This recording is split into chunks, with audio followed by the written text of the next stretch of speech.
دورنا لك عن معتقدات الناس الغريبه عن الاكل اللي بيجيب الحظ، ولو اني مش مقتنعه قوي بالموضوع ده بس في شويه حاجات لطيفه. انا فانا امام وما تدورش ورانا.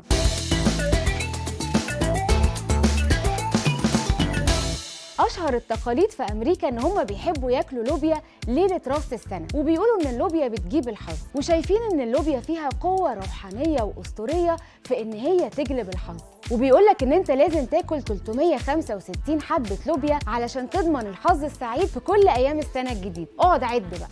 حط يا ابني شويه كويسين. في امريكا برضو مقتنعين ان اكل الخضروات الورقيه زي الكرنب واللفت الاخضر ده بيساعد على الرخاء في السنه الجديده. ما بناكل كرنب ولف، فين الرخاء؟ انا واكله كرنب وممكن ابهدلك جنبي. نسيبنا بقى من الكرنب واللف ونروح للثقافات الاسيويه اللي شايفين ان النودلز بتطول العمر. وفي اليابان شوربه الشعريه بالنسبه لهم بتديهم مرونه، وده لان النبات نفسه بيتحمل اقصى عوامل الطقس. امال بيقولوا لنا ممنوع المكرونه في الدايت، ممنوع المكرونه في الدايت، ما بتطول العمر اهي. انت هتمشي معايا على نظام اديها ما ترحمهاش. الاسبان بقى فاكرين ان هم لما ياكلوا 12 حبه من العنب الاخضر ده بيجلب الحظ. اشمعنى 12 حبه واشمعنى عنب اخضر محدش عارف، بس واضح ان هي اشتغلت معاهم كده.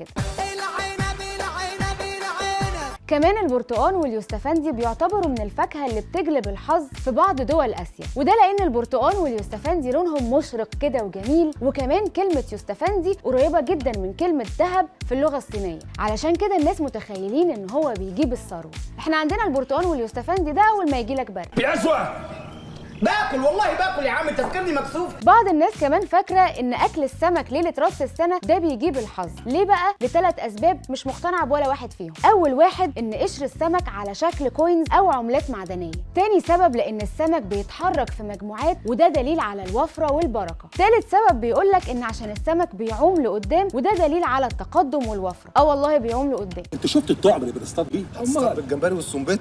طب على كده هتصطاد ايه بقى؟ رز؟ شبعتوا معتقدات؟ استنوا الرمان جاي. في معتقد يوناني قديم شويتين بيقولوا ان هم لو رموا حبات الرمان قدام باب البيت ده دليل على ان هيكون في خصوبه وبركه على اهل البيت كلهم.